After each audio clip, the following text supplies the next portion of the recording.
Hello friends, welcome. मैं सिद्धांत स्वागत करता हूं आपका पेपर हैकर चैनल में। और जैसा कि आप लोगों को बता चुका हूं मैं कि मैं आपके जो अग्निवीर के प्रैक्टिस सेट्स हैं, किसके, क्लर्क के, तो उसके मैं आपको प्रैक्टिस सेट करवाने वाला हूं। 50 के 50 प्रैक्टिस सेट। तो आज मैं आपके लिए दूसरा प्रैक्टिस सेट लेकर आया हूं।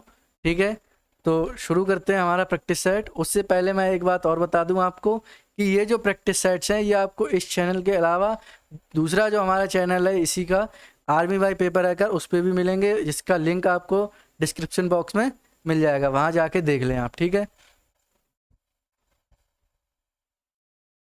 तो शुरू करते हैं हमारा दूसरा प्रैक्टिस सेट। ठीक है, खंड एक में 25 क्वेश्चन होंगे और 25 क्वेश्चन किस में होंगे, खंड 2 में। ठीक है,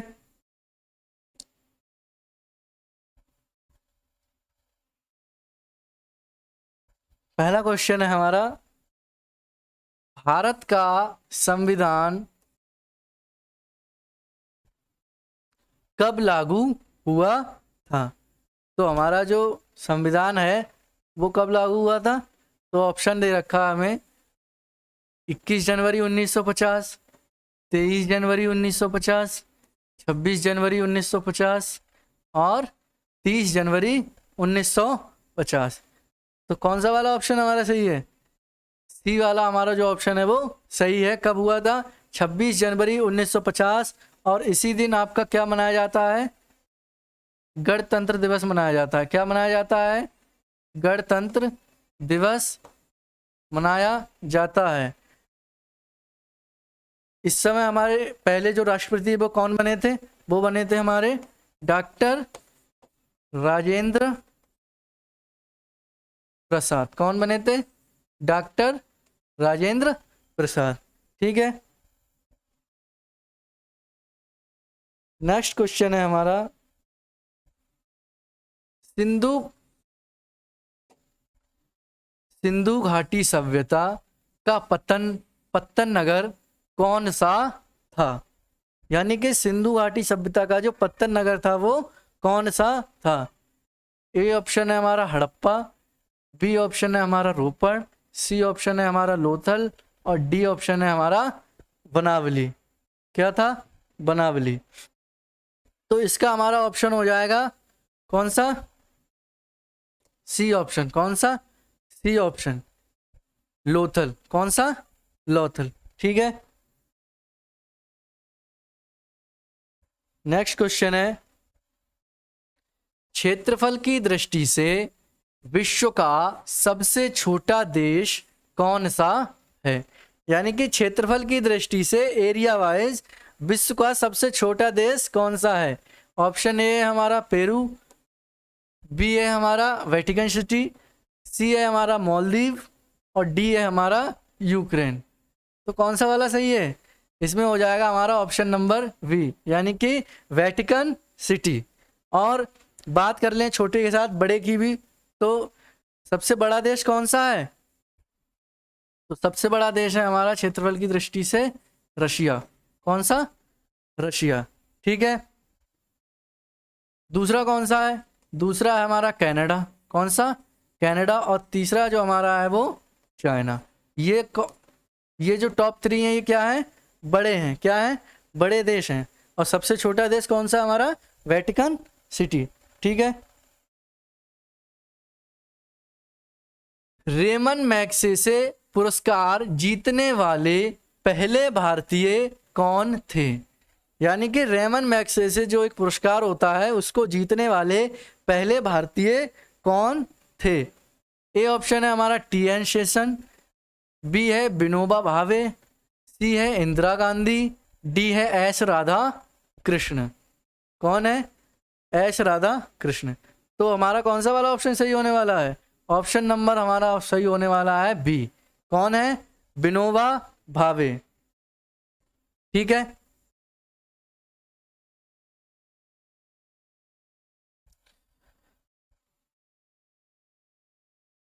और बात करें तो इसको क्या बोलते हैं? इसको एशिया का नोबेल पुरस्कार भी बोलते हैं। किसको? जो रेमन मैग्सेसे पुरस्कार है इसको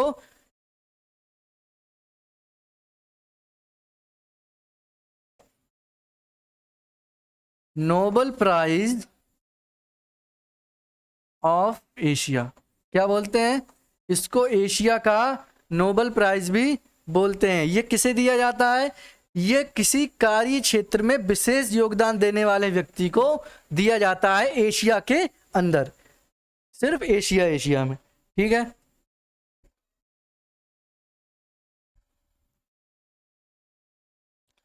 संयुक्त राष्ट्र संघ की स्थापना कब हुई थी, संयुक्त राष्ट्र संघ की स्थापना कब हुई थी। ए ऑप्शन है हमारा 1 अगस्त 1942, बी ऑप्शन है 20 अक्टूबर 1944, सी ऑप्शन है हमारा 24 अक्टूबर 1945 और डी ऑप्शन है हमारा 1 दिसंबर 1946।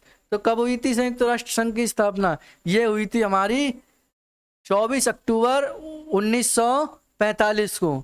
मुख्यालय की बात करें तो इसका जो मुख्यालय है वो कहाँ पर है, इसका मुख्यालय हमें देखने को मिलता है न्यूयॉर्क में। कहाँ मिलता है, न्यूयॉर्क में। और इसमें टोटल देश कितने हैं, टोटल देश कितने हैं, 193 कंट्रीज हैं, कितनी 193 कंट्रीज हैं। और जो लास्ट कंट्री है वो कौन सी है हमारी, वो है दक्षिणी सूडान। कौन सी है, दक्षिणी सूडान, ठीक है।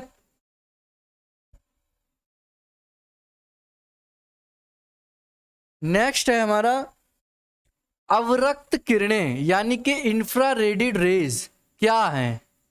ए अनुदैर्ध्य तरंगे, बी अनुप्रस्थ तरंगे, सी यांत्रिक तरंगे या फिर डी विद्युत चुंबकीय तरंगे। तो क्या आप कौन सा ऑप्शन सही होने वाला है इसमें, इसमें हमारा ऑप्शन सही होने वाला है ऑप्शन नंबर डी। अवरक्त किरणें जिनको हम बोलते हैं इंफ्रारेड रेज, इनको क्या बोलते हैं, इंफ्रारेड रेज। ये क्या है, ये एक प्रकार की विद्युत चुंबकीय तरंगे हैं, ठीक है।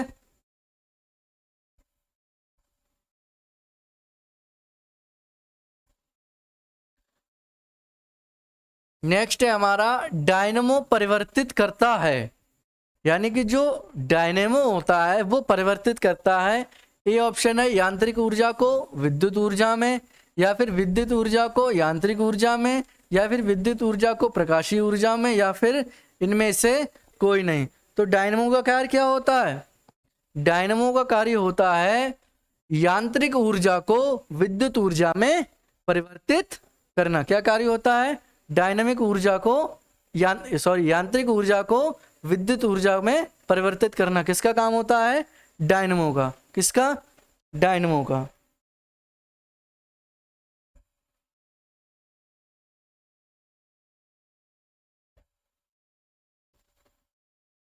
नेक्स्ट क्वेश्चन है हमारा मानव शरीर की सबसे बड़ी ग्रंथि है, यानी कि 4 ऑप्शन दे रखे हैं हमें बताना है कि मानव शरीर की जो सबसे बड़ी ग्रंथि है वो कौन सी है। ऑप्शन ए है हमारा हृदय, बी है यकृत, सी है अग्नाशय, या फिर डी है अधिवृक्क। तो मानव शरीर की जो सबसे बड़ी ग्रंथि है वो क्या होती है, वो होती है हमारी यकृत। क्या होती है, यकृत होती है, ठीक है।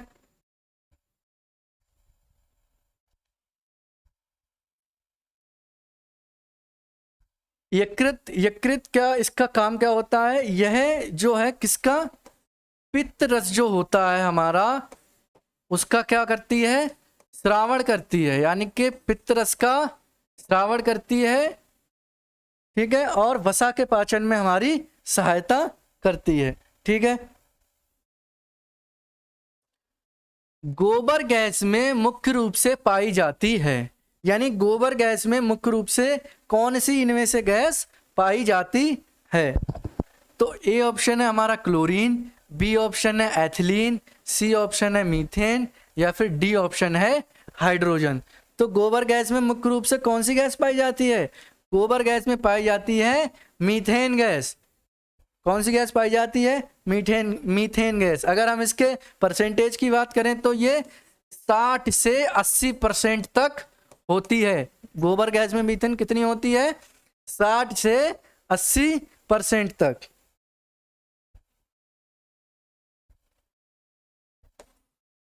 इसको बायोगैस भी बोलते हैं और ये सबसे उत्तम ईंधन माना गया है। क्या माना गया है? सबसे उत्तम ईंधन।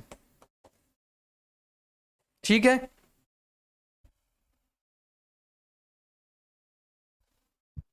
नेक्स्ट है, निम्नलिखित में से कौन सा संसार का सबसे बड़ा जंतु संघ है? यानी कि संसार का सबसे बड़ा जंतु संघ कौन सा है? ऑप्शन ए हमारा ऑर्थोपोडा, बी है मोलस्का, सी है एम्फीबिया या डी है एनिलिडा। ठीक है, तो सबसे बड़ा जो जंतु संघ है वो है हमारा ऑर्थोपोडा। कौन सा है? ऑर्थोपोडा।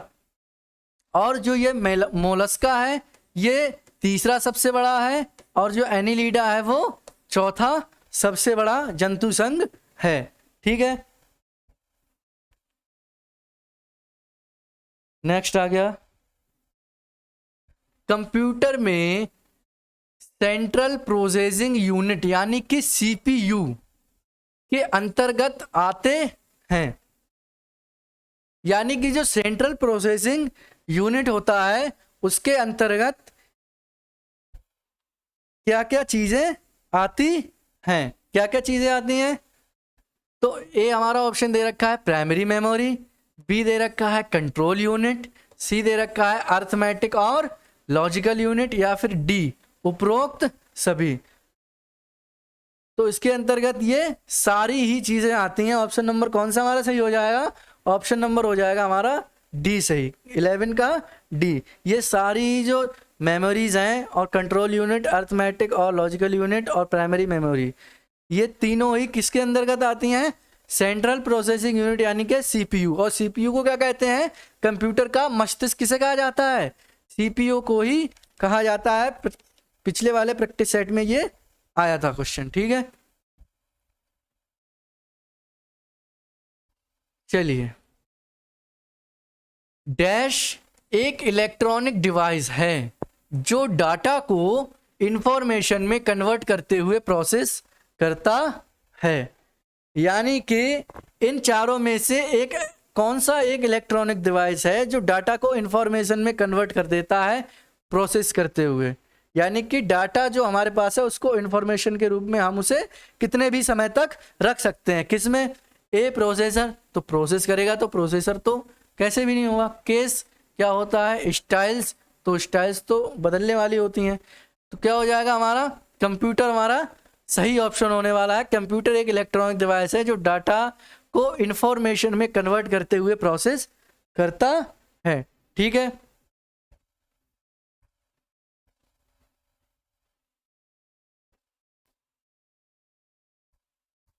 चलिए, नेक्स्ट आ गया कि माउस का कौन सा बटन सामान्यता ओके के लिए प्रयोग में लाया जाता है? यानी कि माउस का कौन सा एक बटन है जिसके जिसके यूज जो है हम ओके करने के लिए करते हैं? ए व्हील, तो व्हील का यूज कब करते हैं हम? अप डाउन करने के लिए। दायां, जब हमें मेनू चाहिए होता है तब हम दबाते हैं दायां। वायां, यही वाला हमारा सही ऑप्शन है। जब हमें ओके करना होता है तो हम कौन सा वाला माउस का बटन यूज करते हैं? हम करते हैं बायां वाला। कौन सा? बायां वाला। और बीच वाला, इसका तो बीच का बटन ही नहीं होता। बीच में क्या होता है? व्हील होता है बीच में तो। ठीक है,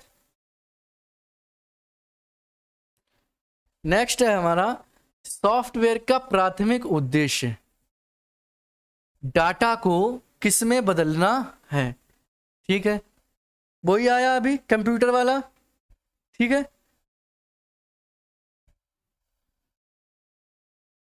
कंप्यूटर क्या करता है? डाटा को इंफॉर्मेशन में प्रोसेस करता है। तो सॉफ्टवेयर कंप्यूटर में ही तो होता है। तो कंप्यूटर का सॉफ्टवेयर का प्राथमिक उद्देश्य क्या होगा? डाटा को सूचना में बदलना, जिससे हम उससे कभी भी इंफॉर्मेशन ले सकें। तो कौन सा वाला हमारा ऑप्शन सही हो जाएगा? ऑप्शन नंबर ए, सूचना। ठीक है,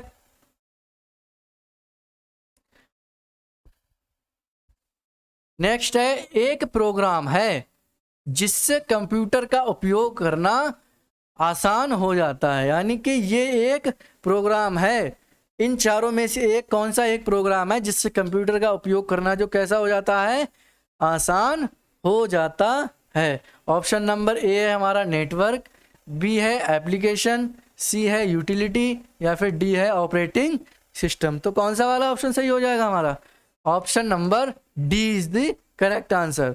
ऑपरेटिंग सिस्टम क्या है, एक प्रोग्राम होता है जिससे कंप्यूटर का उपयोग करना आसान हो जाता है। ठीक है,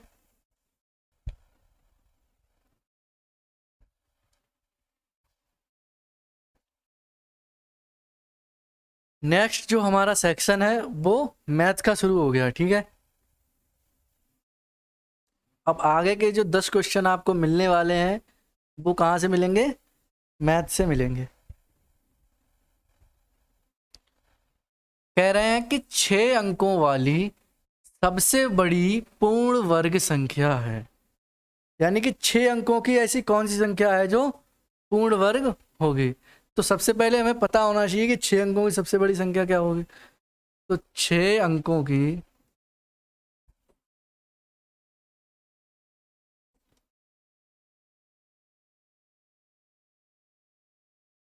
सबसे बड़ी संख्या क्या होगी। ठीक है, जितने भी अंकों की हमसे पूछी जाएगी बड़ी संख्या, उतनी बार हम 9 काउंट करके लिख देंगे। ठीक है, तो ये हो गई हमारी 6 अंकों की सबसे बड़ी संख्या। ठीक है, अब हमें इसमें से एक पूर्ण वर्ग संख्या बनानी है। क्या बनाना है, पूर्ण वर्ग संख्या। इसमें से बताने है कि 6 अंकों की अब पूर्ण वर्ग संख्या क्या होगी। तो वर्ग, इसका क्या करेंगे, हम वर्गमूल निकालेंगे भाग विधि से। ठीक है,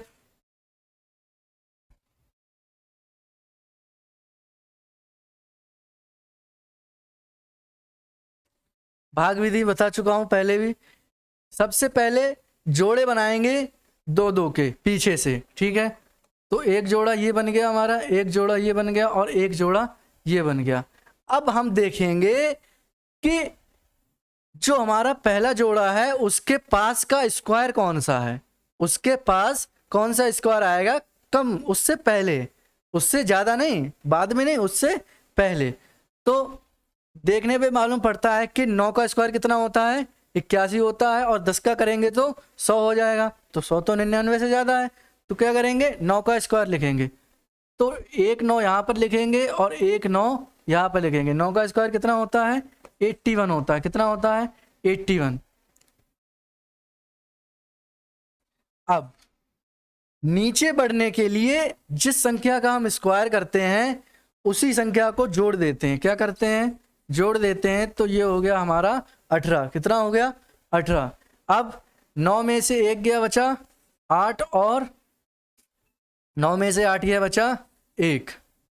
अब यहाँ पे फिर से क्या करेंगे, एक संख्या नहीं उतारनी है हमें, फिर से क्या करना है, पूरा का पूरा जो है हमें जोड़ा ही उतारना है 2 संख्याओं वाला। ठीक है, अब इस 18 में कितनी संख्या लगाएं कि उसकी उतने से ही गुणा करने पर इसके बराबर या फिर इससे थोड़ा सा कम मान हमें प्राप्त हो जाए। ठीक है, तो फिर से 9 से ही करते हैं। ठीक है, तो 9 यहां लिखा और 9 यहां लिखा। ठीक है, अब लिखेंगे 189, और ये कितने हो गए, 189। अब 189 नेमा कितने होंगे। ठीक है, तो 9 नेमा कितने हो जाएंगे, 81 हो जाएंगे। हासिल बचा 8, 9 अट्ठे 72 और 8 कितना हो गया, 80। 0 हासिल लगा 8। ठीक है, फिर 9 एकम 9 और 8 17, यानी कि कितना आ गया, 189 नेमा कितना आ गया हमारा, 1701। घटा लेंगे। ठीक है, 9 में से 1 गया बचा 8, 9 का रहा 9, और 8 में से 7 गया बचा 1। अब कितना जाएगा, ठीक है, तो अब पहले यहां पर जोड़ के लिख लेते हैं। ठीक है, 9 और 9 कितना हो गया, 18 हो गया। यहां पर 9 आ गया और यहां पर इतना ही रहा। अब यहां पर थोड़ी सी जगह कम पड़ गई है, यहां पर लिख देता हूं मैं। अब 198 हो गए हमारे पास संख्या। अब यहां पर हम कितनी संख्या लिखकर उतने से ही गुणा करें और आगे वाला ये उतार लेंगे। अब यहाँ पर कितनी संख्या लिख के हम कितने से गुणा करें कि हमें उतना ही मान क्या हो जाए, प्राप्त हो जाए। ठीक है, तो 9 से ही फिर लिखते हैं। ठीक है, यहाँ पर भी 9 लिख दिया और यहाँ पर भी 9 लिख दिया।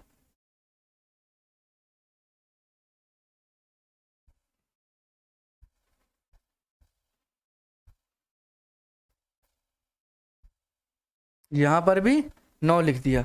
अब चलिए गुणा करके देखते हैं। तो 9 नेमा कितना हो गया, 81 हो गया, हासिल बचा 1, 9 अट्ठे 72 और 8 कितना हो गया 80, हासिल लगा 8। 9 नेम 81 और 8 कितना हो गया 89, हासिल लगा 8। और 9 एकम 9 और 8 कितना हो गया हमारा 17, कितना हो गया 17। यहाँ पर लिख दे रहा हूँ मैं आपके लिए। तो 9 में से 1 गया, बचा हमारा कितना शेष बचेगा यहाँ पे, यहाँ बचा 8, यहाँ बचा 9 और यहाँ 2.5 ले लेंगे तो 18 में से 9 गया, बचा 9 और यहाँ 8 में 7 गया, बचा 1। यानी कि हमारा जो शेषफल बचा है वो कितना बचा है 1998। कितना बचा 1998। अगर हम इस 6 अंकों की संख्या में अगर 1998 को घटा दें तो जो हमें क्या हो जाएगा, पूर्ण वर्ग संख्या प्राप्त हो जाएगी। तो घटा देंगे भाई।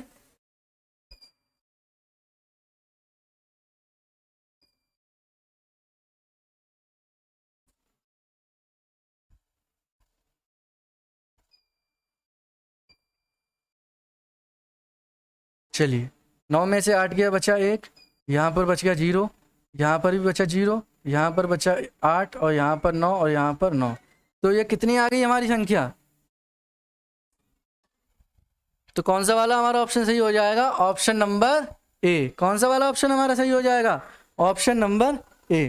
ठीक है, अब नेक्स्ट क्वेश्चन पर आते हैं।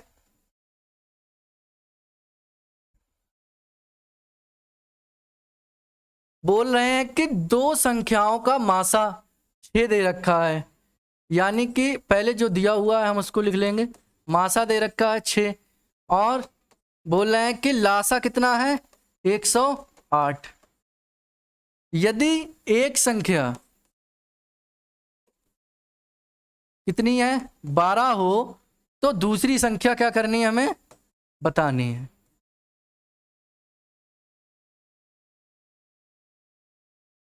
क्या करनी है, बतानी है। ठीक है, तो फॉर्मूला होता है कि प्रथम संख्या इंटू द्वितीय संख्या का जो गुणनफल है वो बराबर होता है हमारे मासा गुणा लासा के।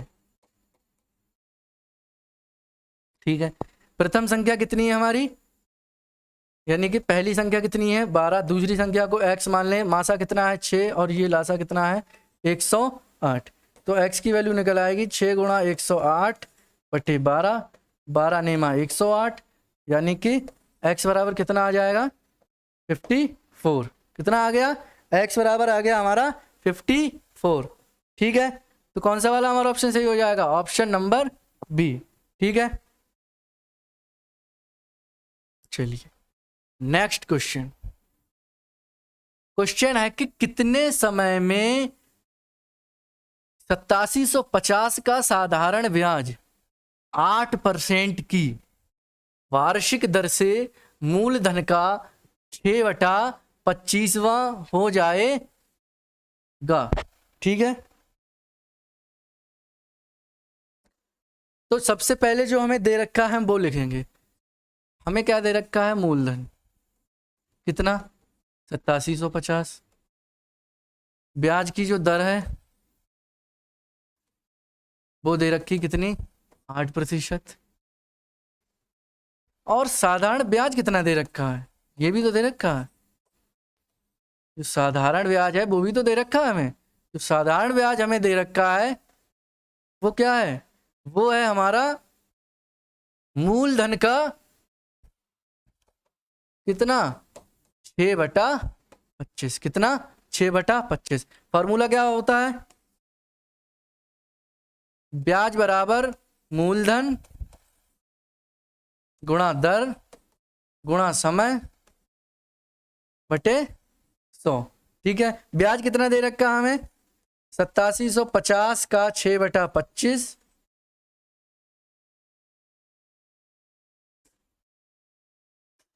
कितना दे रखा है 8750 का 6/25 बराबर 8750 मूलधन है हमारा। दर कितनी है 8 है। समय जो है वो हमसे पूछा गया है और बट्टे में कर देंगे 100।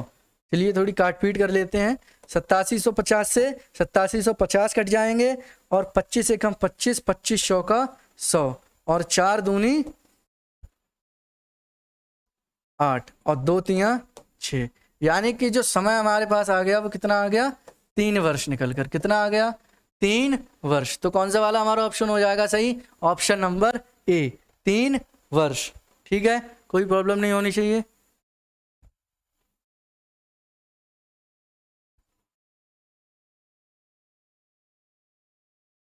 चलिए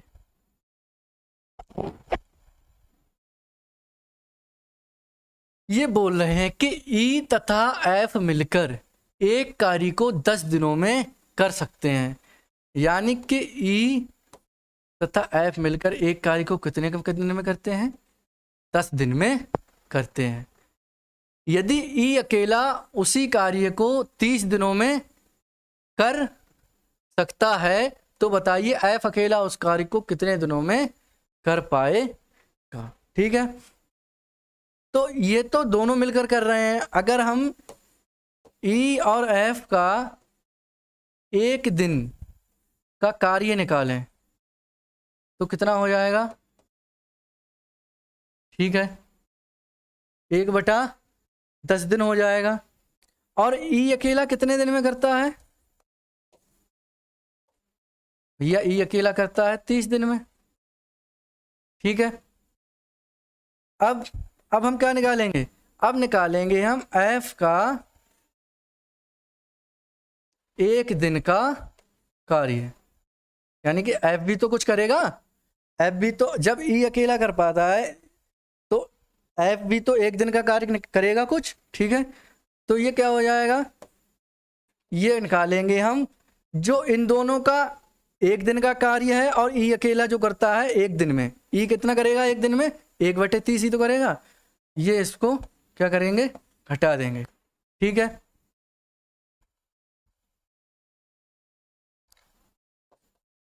चलिए अगर एलसीएम क्या ले लिया हमने 30 ले लिया तो यहाँ पर तो हो गया 3 और यहाँ पर कितना हो गया -1, तो ये कितना आ गया हमारा 2/30 यानी कि 1/15। यानी कि एफ का एक दिन का कार्य कितना है 1/15 और एफ अकेला कितना करेगा, तो एफ अकेला जो करेगा, एफ अकेला कार्य जो करेगा तो ये हो जाएगा 1/15 दिन। ठीक है, तो ये तीसरा वाला कहाँ चला जाएगा, ऊपर चला जाएगा। तो एफ का कार्य कितना आ गया निकल कर, एफ अकेला वो कार्य कितने दिन में करेगा 15 दिन में करेगा। कितने दिनों में करेगा 15 दिन में करेगा। ठीक है,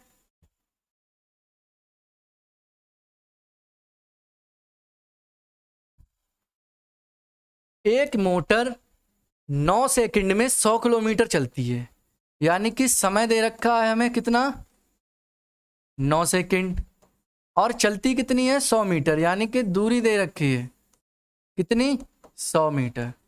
क्या पूछ रहे हैं, चाल पूछ रहे हैं किसमें, किलोमीटर प्रति घंटा में हो जाएगा। ठीक है, तो चाल बराबर क्या होता है दूरी बटा समय। क्या होगा दूरी बटा समय, दूरी कितनी दे रखी है हमें 100 और ये कितना है 9। अब क्या करेंगे हम, अब इसकी गुणा हो जाएगी किससे 18/5 से, जब हम किसको किलोमीटर प्रति घंटा में बदलेंगे तब। तो ये कितना हो गया 9 एकम 9, 9 दूनी 18 और 5 का करेंगे 20 से, तो कितना हो गया 20 दूनी 40 किलोमीटर पर आवर। क्या हो जाएगा हमारा आंसर, ऑप्शन नंबर बी, यानी कि 40 किलोमीटर पर आवर। ठीक है,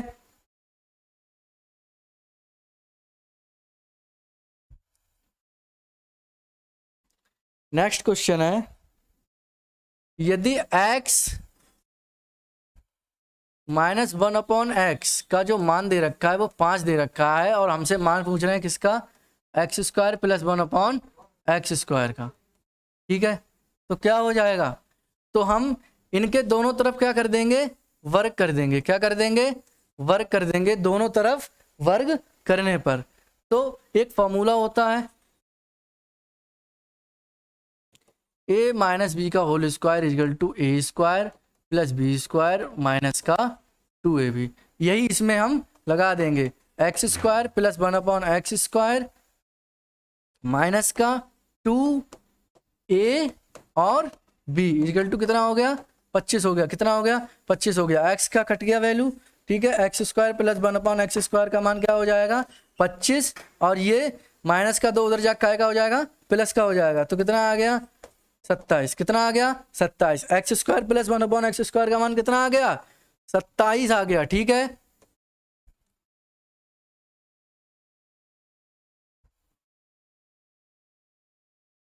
नेक्स्ट क्वेश्चन है हमारा 4x plus 5y is equal to 14 और x minus 5y is equal to दे रखा है हमारा 16। कितना दे रखा है, 16। तो दोनों इक्वेशंस, ये हो गई फर्स्ट और ये हो गई हमारी सेकंड। अगर हम इन दोनों को जोड़ दें तो क्या आ जाएगा, ये हो जाएगा हमारा 5x और ये 5y कट गया, 5x इजकल टू कितना हो गया, 30। कितना हो गया, 30। तो x का मान निकल के कितना आ गया, 6। अब x का मान कोई सी एक समीकरण में रख दीजिए, ठीक है। कोई सी भी एक समीकरण में उठा के रख दीजिए। तो x का मान अगर हम इसमें रख दें दूसरी वाली में, x minus 5y is equal to 16, तो x की वैल्यू कितनी है, 6। कितनी है, 6 माइनस 5y इजिकल टू कितना हो गया, 16, ठीक है। तो माइनस का 5y इजिकल टू ये इधर जाके किसका हो जाएगा, माइनस का 10, ठीक है। प्लस का 10 ही रहेगा, ठीक है। तो 5 से 10 कट गया 2 बार में, तो y की वैल्यू कितनी आ गई, -2। कितनी आ गई, -2, ठीक है। तो कौन सा वाला हमारा ऑप्शन सही हो जाएगा, ऑप्शन नंबर डी। x की वैल्यू कितनी आ गई, 6 प्लस की, और y की वैल्यू कितनी आएगी, -2, ठीक है।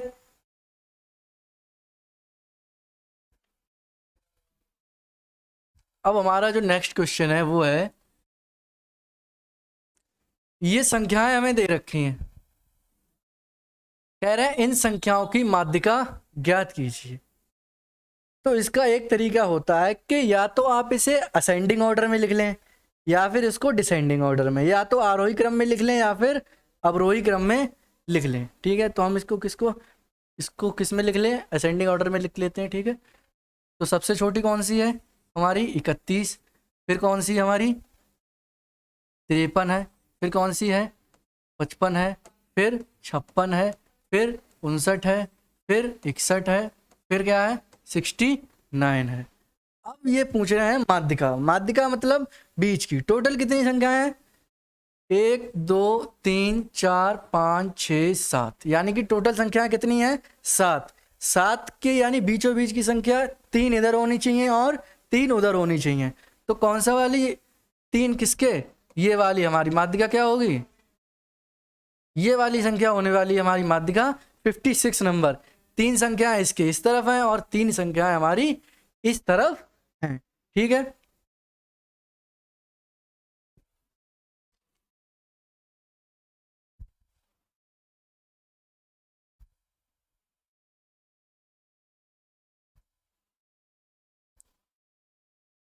क्वेश्चन है, यदि किन्हीं 2 वृत्तों की त्रिज्याओं का अनुपात इतना हो, यानी कि त्रिज्याओं का अनुपात कितना है, यानी कि अगर हम लिख लें कि R1 अनुपात R2, ये कितना है हमारा 4:4:5। पूछ रहे हैं कि तो उनके क्षेत्रफलों का अनुपात ज्ञात कीजिए। चलिए भैया क्षेत्रफल का अनुपात देख लेते हैं। क्षेत्रफल क्या होता है, πr²। तो क्षेत्रफलों का अनुपात क्या हो जाएगा, πr1² अपॉन πr2²। पाई से पाई हमारा चला जाएगा। R1² की वैल्यू कितनी है, 4 का स्क्वायर और 5 का स्क्वायर। तो कितना हो गया हमारा 16/25। तो रेशियो निकल के आ गया हमारा 16:24। 5। तो कौन सा वाला हमारा ऑप्शन सही होने वाला है? ऑप्शन नंबर ए जो हमारा है वो बिल्कुल सही है। कौन सा? ऑप्शन नंबर ए।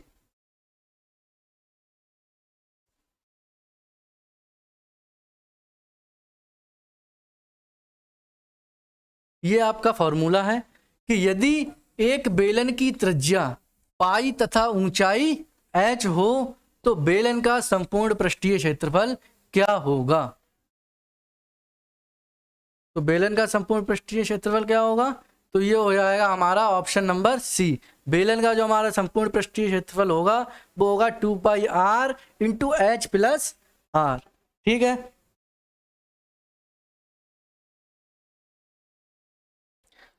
अब हमारे खंड एक के जो है वो 25 क्वेश्चन पूरे हो चुके हैं। अब हमारा जो खंड आ रहा है वो कौन सा है? खंड 2, जिसमें 25 क्वेश्चन किसके मिलेंगे हमें? इंग्लिश के मिलेंगे। किसके मिलेंगे? इंग्लिश के मिलेंगे।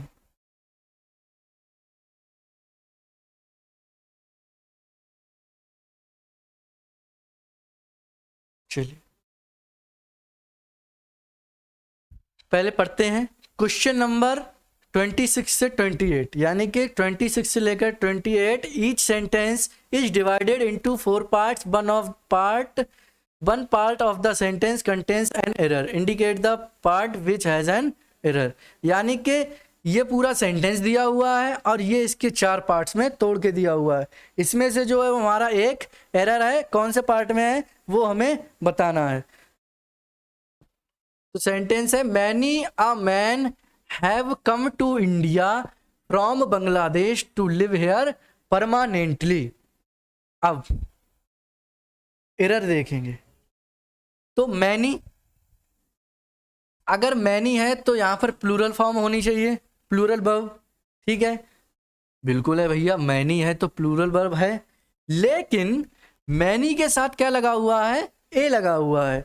अगर मैनी के साथ ए लगा हुआ हो तो ये रेफर करती है किसको?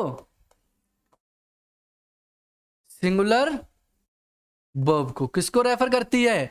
सिंगुलर वर्ब को रेफर करती है। तो किसमें हमारा एरर है? बी वाले सेक्शन में एरर है।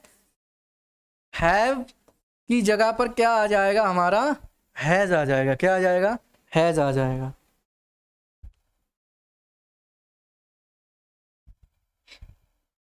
दूसरा है हमारा one of the boys who always give the correct answer is Samuel. यानी कि जो हमारे लड़कों में से एक लड़का है जो हमेशा सही क्या देता है? सही आंसर देता है। कौन है वो? सैमुअल है। तो इसमें एक पार्ट में एरर है। तो one of the boys, one of the boys बिल्कुल सही है भैया। ठीक, हु ऑलवेज बिल्कुल सही है भैया। इज सैमुअल बिल्कुल सही है। Give the correct answer, one of the boys यानी कि उन लड़कों में से एक लड़का एक ही है। One of the boys use हुआ है, उन सारे लड़कों में से एक जो सैमुअल है वो सही आंसर देता है। तो वर्ब कैसी होगी हमारी? वर्ब भी सिंगुलर होगी। तो क्या हो जाएगा? ये वाला ऑप्शन सी सही हो जाएगा। एरर किस में है? सी वाले में है। गिव जो है वो रिप्लेस होगी किससे? Give is replaced by gives. ठीक है, गिव की जगह क्या आएगा? गिव्स आएगा। नेक्स्ट है head master has instructed the teachers to follow the rules of school.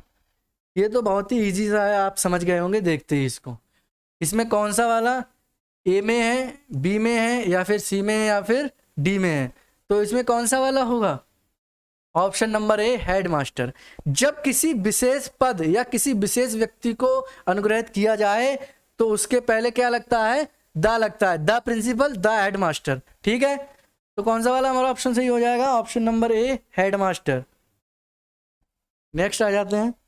Next question है हमारा 29 से 30। Fill in the blanks with appropriate word. We should go doing more good than harm. यानी कि हमें अच्छाई ज्यादा करनी चाहिए, किससे?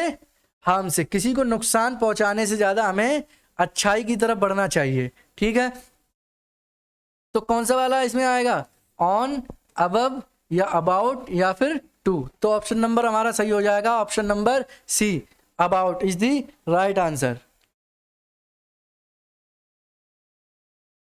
30 है हमारा, When we got home last evening, we found that the guest।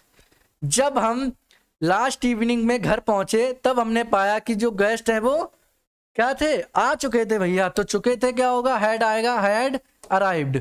ठीक है, choose the one which can be substituted for the given sentence. ये क्या है, वन वर्ड सब्स्टिट्यूशन।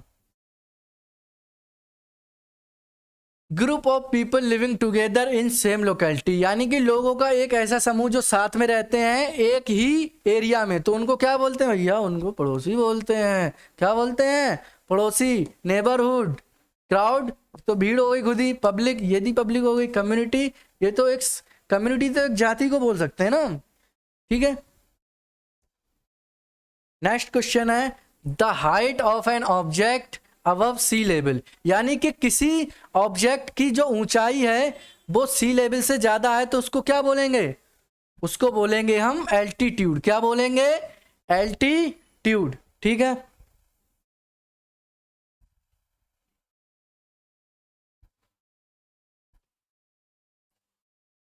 चलिए नेक्स्ट क्वेश्चन है हमारा, in the following sentences 4 alternatives are given for the idiom phrases underlined in the sentence, choose the alternative which best expresses the meaning of the idiom phrase. This incident calls for immediate intervention but the authority seems to be dragging its feet, यानी कि ये जो घटना हुई है ये immediate intervention, अभी के अभी इस पर क्या होना चाहिए, कोई कार्रवाई होनी चाहिए, लेकिन जो वहां की अथॉरिटी है वो कैसी दिख रही है, dragging its feet. Dragging its feet means अपने पाँव को हल्का कर रही है, तो इसका क्या हो जाएगा, टार्डी और रेल्यूक्टेंट टू एक्ट, यानी कि किसी निर्णय को लेने में देरी करना या फिर किसी निर्णय को टालना, यानी प्रयास ही ना करना। तो क्या हो जाएगा हमारा option number A is the correct answer. The players stormed out of the stadium after a hot heated game। जो प्लेयर्स हैं, खिलाड़ी हैं, वो स्टेडियम के बाहर चले गए बहुत ही गर्मा गर्मी होने के बाद। स्टॉर्म्ड आउट, स्टॉर्म क्या होता है, तूफान होता है, तूफान आना, या इससे कुछ रिलेट कर पाएंगे हम। तो ये क्या होता है कि गुस्से में बाहर चले जाना, यानी अपने जो आपको गुस्सा है उसको दिखाते हुए आप किसी जगह को लीव कर दें, छोड़ दें। तो ये कहाँ चले गए, स्टेडियम से बाहर चले गए गुस्से में ही।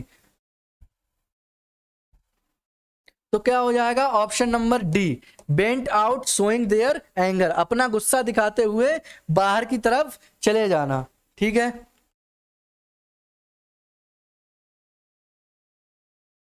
Select the one which expresses the same sentence in passive active voice, यानी कि did everybody miss the first verse. ठीक है, इसका क्या बनाना है, हमें पैसिव बनाना है। ए है हमारा, the first verse was missed by everybody, was the first bus missed by everybody, everybody missed the first bus, had the first bus been missed by everybody। तो देखिए सबसे पहले हम सेंस देखेंगे। पहली बात तो ये है कि ये इंटेरोगेटिव है। क्या है, इंटेरोगेटिव। और इंटेरोगेटिव में भी कौन सा इंटेरोगेटिव में है, ये कौन सा टेंस है, ये हमारा पास्ट इंडेफिनिट का। तो ये किस में बनेगा भैया, ये इंडेफिनिट वाला ही बनेगा।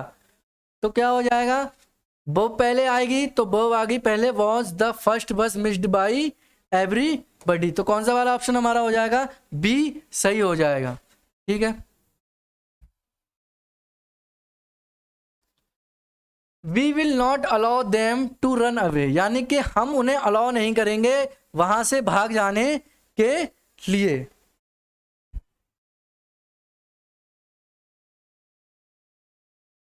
तो क्या हो जाएगा, ए है हमारा, they will not be allowed to run away by us, they bound, they would not be allowed to run away, they are not allowed to run away, they were not allowed to run away.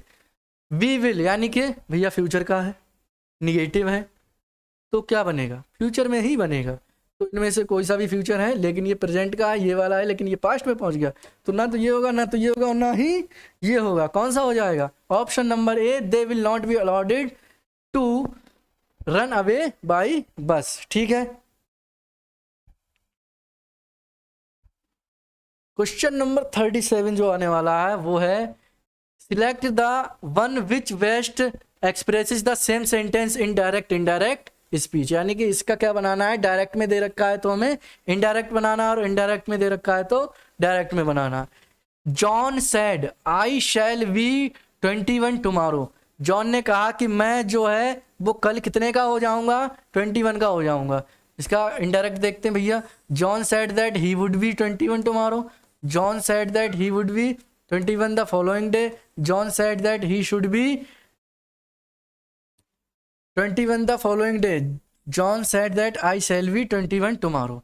तो भैया ये reported जो verb है, ये क्या है, reported जो verb है वो किस में है भैया, ये पास्ट में है, तो ये भी किस में होगी, पास्ट में होगी। और टुमारो का क्या होगा, द फॉलोइंग डे। तो ये तो होने से रहा, ये हो सकता है, ये हो सकता है, और ये भी होने से रहा। अब इन दोनों में से देखना है। तो सेल का पास्ट में क्या बनाएंगे हम, वुड। क्या बनाएंगे, वुड। तो John said that he would be 21 the following day. ठीक है, शुड क्यों नहीं हुआ, क्योंकि शुड जो आता है वो हमारा मोरल में आता है। मोरल सब्जेक्ट जहां पर होते हैं, जहां पर हमें चाहिए का वक्त निकलता है, वहां पर हमें ड्यूटी जहां पर आती है वहां पर हमारा शुड का यूज होता है मैक्सिमम टाइम्स। ठीक है, नेक्स्ट क्वेश्चन है हमारा the convict sad let me speak freely please. यानी कि जो कन्विक्ट है, जो दोषी है, कन्विक्ट है, उसने क्या कहा कि let me speak freely please, कृपया मुझे मुक्त रूप से स्वतंत्रता पूर्वक बोलने दीजिए। तो इसका क्या हो जाएगा, the convict suggested, the convict requested, the convict requested, या फिर द कन्विक्ट प्रपोज्ड। तो क्या हो जाएगा, तो इसका हो जाएगा हमारा बी वाला। क्या हो जाएगा, बी वाला। The convict requested that he must be allowed to speak freely. क्या हो जाएगा, बी वाला हो जाएगा। ठीक है, नेक्स्ट क्वेश्चन है हमारा इंट्रोगेटिव सेंटेंस को चेंज करना है किसमें, असर्टिव में। इंट्रोगेटिव को किसमें करना है, असर्टिव में। Can anybody bear such an insult. क्या कोई इस तरह की जो बेइज्जती है वो सह सकता है। तो इसका क्या होगा, option number A, nobody can bear such an insult. Who will be such an insult, anyone can bear such an insult, there is no one who can bear such an insult. तो इसमें ये तो होगा नहीं, क्योंकि ये there से शुरू नहीं होगा। Anyone can bear such an insult. तो एनीबडी जो इंटेरोगेटिव में है, अगर उसको असर्टिव में बनाते हैं, असर्टिव कितने तरीके के होते हैं, असर्टिव हमारे दो होते हैं। कितने होते हैं, दो। एक तो होता है हमारा अफर्मेटिव। कौन सा होता है, अफर्मेटिव। और एक होता है हमारा नेगेटिव। क्या होता है, नेगेटिव। तो एनीवन, एनीबडी, ये भी नहीं होगा। ठीक, हु विल बी, हु से तो शुरुआत ही नहीं होगा। तो क्या होगा, नेगेटिव सेंस में बनेगा कि nobody can bear such an insult, यानी कि कोई भी ऐसी बेइज्जती जो है वो नहीं सह सकता। ठीक है, कौन सा वाला, ऑप्शन नंबर ए हमारा सही हो जाएगा।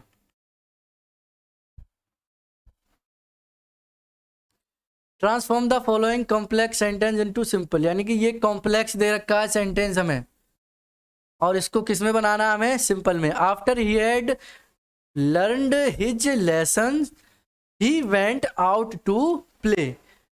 यानी कि अपना लेसन जो याद करने के बाद वह खेलने के लिए बाहर चला गया।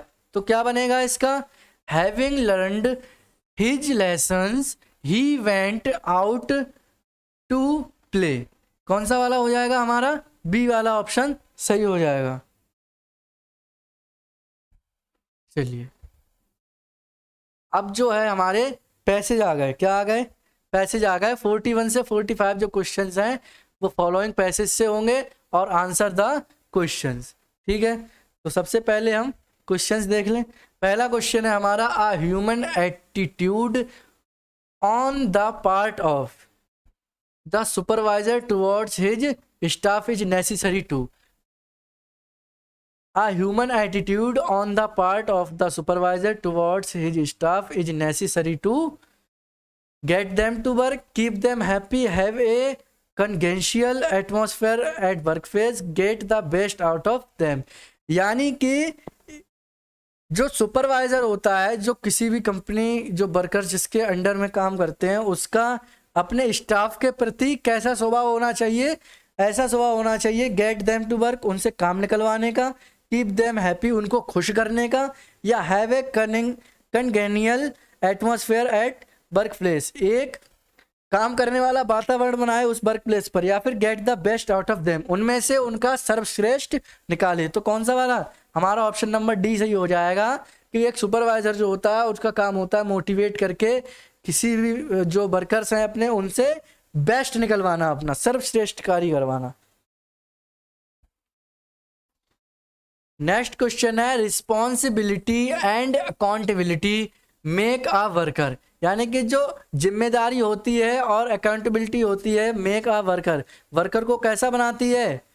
Shark his duties to do his job properly, tense and frightened, या वैल्यूनरेबल बिफोर हिज सुपरवाइजर, उसके सुपरवाइजर के आगे उसको महत्ता दिलाती है, या फिर आलसी बनाती है, उलझा हुआ बनाती है, या फिर डू हिज जॉब प्रॉपरली, जब वो कोई व्यक्ति जिम्मेदारी से काम करता है तो अपने जो कार्य को है वो कैसा करता है? प्रॉपरली तरीके से करता है। तो कौन सा वाला ऑप्शन सही हो जाएगा? Option number B. Supervisor do not delegate responsibility and authority to their subordinate because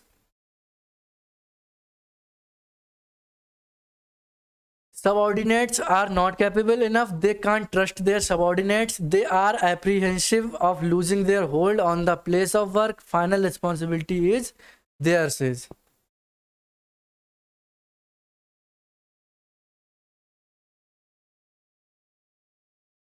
तो चलिए पीछे स्टेंजा में देखते हैं इसका आंसर।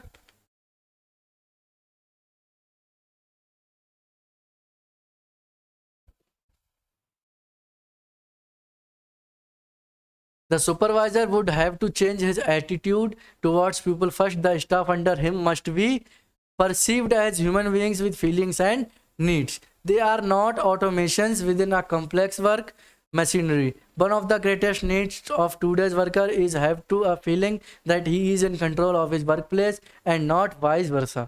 ठीक है, the best way is to satisfy this need as far possible, he must feel firstly that his work is meaningful, उसका काम जो है कैसा है? काम करने लायक है, एक अर्थपूर्ण काम कर रहा है वो। to do this the supervisor must delegate responsibility and limited authority for the man to execute his job well। the subordinate must be properly trained to assume responsibility, यानी कि जो सबऑर्डिनेट हैं, जो उसके अंडर काम करने वाले जो लोग हैं, वो कैसे होने चाहिए? ट्रेंड होने चाहिए, जो अपनी जिम्मेदारी को पूरी तरीके से समझ पाए।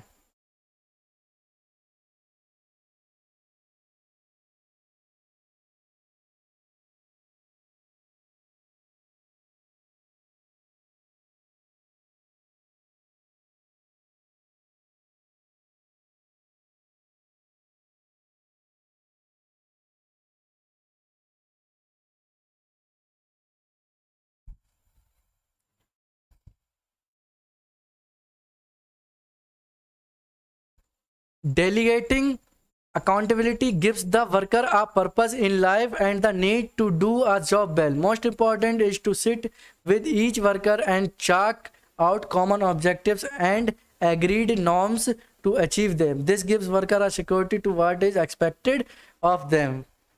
ठीक है, तो क्वेश्चन हमारा क्या है? क्वेश्चन है कि supervisor do not delegate responsibility and authority to their subordinates because supervisors को जो है वो डेलीगेट नहीं करना चाहिए, उन पे अपनी जिम्मेदारी नहीं डालनी चाहिए, उन पे प्रेशर नहीं डालना चाहिए या फिर अथॉरिटी नहीं डालनी चाहिए टू देयर सबऑर्डिनेट्स, उनके जो नीचे वर्कर्स काम कर रहे हैं, बिकॉज क्योंकि subordinates are not capable enough, क्या सबऑर्डिनेट सक्षम नहीं है इसलिए they can't trust their subordinates, या फिर सुपरवाइजर को अपने सबऑर्डिनेट्स पर ट्रस्ट नहीं है। दे आर कैसे, दे आर एप्रीहेंसिव, यानी कि उन्हें भय लगा रहता है of losing their hold on the place of work, क्योंकि उन्हें ऐसा फिर लगेगा जब आप उन पे प्रेशर डालेंगे तो उन्हें ऐसा लगेगा कि उनके जो काम करने का तरीका है या जो वो काम कर रहे हैं, काम करने का स्थान है, वो क्या है, खतरे में है, उससे वो क्या हो जाएंगे, भयभीत हो जाएंगे। नेक्स्ट क्वेश्चन है कि orientation of subordinates of common objectives and how to achieve them, यानी कि उन्मुखता जो है of subordinates of common objective how to achieve them, यानी कि उसको कैसे प्राप्त किया जाएगा। वेरी नॉट वेरी इंपॉर्टेंट, ज़्यादा important, a must, not at all necessary या ऑप्शनल। तो उनके लिए सबऑर्डिनेट्स के लिए ओरिएंटेशन जो है अचीव करना क्या है, अ मस्ट, यानी कि नेसेसरी है भैया, क्या है, नेसेसरी है, ठीक है। नेक्स्ट क्वेश्चन है द ग्रेटेस्ट मोटिवेटर इज, सबसे अच्छा मोटिवेटर यानी कि हमें प्रेरणा देने वाला कौन है, a good supervisor, a good environment, a sense of security या फिर फुलफिलमेंट ऑफ पर्पस। तो क्या है, अ गुड इन्वायरमेंट, वहाँ का जो जिस प्रकार का वातावरण होगा उसी प्रकार का वही सबसे अच्छा जो हमारा मोटिवेटर होगा, यानी कि एक दोस्त को देखकर ही जब एक दोस्त पढ़ रहा होगा तो दूसरा दोस्त भी उस पढ़ने का प्रयास करेगा, उसके साथ ही बैठेगा, ठीक है। तो जैसा जिस जगह का वातावरण होता है वैसा ही वहां पर माहौल बन जाता है, ठीक है। रीड द फॉलोइंग पैसेज, ठीक है, फिर से पैसेज आ गया। नेक्स्ट हमारा रेगुलर फिजिकल एक्टिविटी से संबंधित है ये, ठीक है। तो पहले क्वेश्चन देख लें। क्वेश्चन है हमारा अकॉर्डिंग टू दिस, यानी according to this passage regular physical activity is needed to, यानी कि इस पैसेज के अनुसार जो रेगुलर फिजिकल एक्टिविटी है, physical activity is needed to, इसकी जरूरत है किसके लिए, control one's blood pressure, lose one's weight, improve one's cognitive skills या improve one's physical as well as mental health, यानी कि जब हम एक्सरसाइज करते हैं तो हम फिजिकली ही नहीं मेंटली भी अच्छे होते जाते हैं। तो कौन सा वाला ऑप्शन हमारा सही हो जाएगा, ऑप्शन नंबर डी। देखिए पीछे देख रखा है, regular physical activity provides numerous health benefits from leaner bodies and lower blood pressure to improve mental health and cognitive functioning, ठीक है। नेक्स्ट क्वेश्चन है हमारा in order to tone up the physical education programme, in order to tone up the physical education programme it should be made compulsory at school, इसको compulsory कर देना चाहिए school में। And assessment of exciting programme should be made, यानी कि last तक इसको करवा देना चाहिए। A committee should be set up in every school, इसके लिए एक कमिटी होनी चाहिए हर स्कूल में। या फिर the program should be reoriented and implemented. तो क्या हो जाएगा इसका, ऑप्शन नंबर डी, जो प्रोग्राम को है इसको दोबारा से बार बार करवाया जाए और इम्प्लीमेंटेड हो, कैसा हो, कार्यान्वित, कार्य करने वाला। 48वां क्वेश्चन है हमारा according to Americans health education is more important than teaching, यानी कि किस चीज को पढ़ाने से भी ज्यादा इंपॉर्टेंट है किसका, कौन सी education, health education, social science, liberal arts, any subject या फिर नेचुरल साइंसेस। तो क्या हो जाएगा, एनी सब्जेक्ट्स, यानी कि अमेरिकन्स के अनुसार एनी सब्जेक्ट, यानी कि किसी भी सब्जेक्ट को पढ़ाने से पहले महत्ता दी जाए किसको, हेल्थ एजुकेशन को, ठीक है। नेक्स्ट हमारा क्वेश्चन है the author wants to reoriented physical education program to be, यानी कि ऑथर चाहता है कि जो रीओरिएंटेड उन्मुखपूर्ण जो फिजिकल एजुकेशन है वो होना चाहिए कैसी, इंक्रीज्ड मिनिमम सर्कुलम टाइम, या वेरी कम्प्रिहेंसिव, या रिलीवेंट टू मॉडर्न सोसाइटी, या फिर थॉटफुल। तो कैसी होनी चाहिए, ये होनी चाहिए वेरी कॉम्प्रिहेंसिव। कैसी होनी चाहिए, वेरी कॉम्प्रिहेंसिव, यानी कि नेसेसरी कर दी जाए सभी के लिए। लास्ट क्वेश्चन है हमारा कि in order to improve the physical education programme we should first of all, यानी कि इम्प्रूव करने के लिए फिजिकल एजुकेशन प्रोग्राम को हमें सबसे पहले क्या करना चाहिए, allot more time to teaching and learning of physical activity, यानी अधिक से अधिक टाइम दें टीचिंग, पढ़ाने में और सिखाने में physical activity. Decide on the number of activities to be taught, या फिर एम्प्लॉय क्वालिफाइड इंस्ट्रक्टर्स, और decrease the teaching load of instructors. ठीक है, तो कौन सा हो जाएगा हमारा ऑप्शन, इसमें हो जाएगा ऑप्शन नंबर ए हमारा ए। ठीक है, कौन सा हो जाएगा, ऑप्शन नंबर ए, यानी कि ज़्यादा से ज़्यादा हमें टाइम देना चाहिए किसको, टीचिंग और लर्निंग, पढ़ाने के लिए और सिखाने के लिए भी फिजिकल एक्टिविटीज़ को। ठीक है, तो ये हमारा प्रैक्टिस सेट हो गया पूरा। ठीक है, तो नेक्स्ट क्लास में मिलूंगा मैं आपको नेक्स्ट प्रैक्टिस सेट के साथ। आज मैंने आपको ये दूसरा प्रैक्टिस सेट करवा दिया है। ठीक है, तो जुड़े रहिए हमारे साथ, और डेली का डेली आपका एक प्रैक्टिस सेट मेरे द्वारा कराया जाएगा। तो चैनल को सब्सक्राइब करना ना भूलें, और वीडियो को लाइक ज़रूर करें, और अपने साथियों के साथ शेयर करना ना भूलें। ठीक है, तो मिलते हैं नेक्स्ट क्लास में।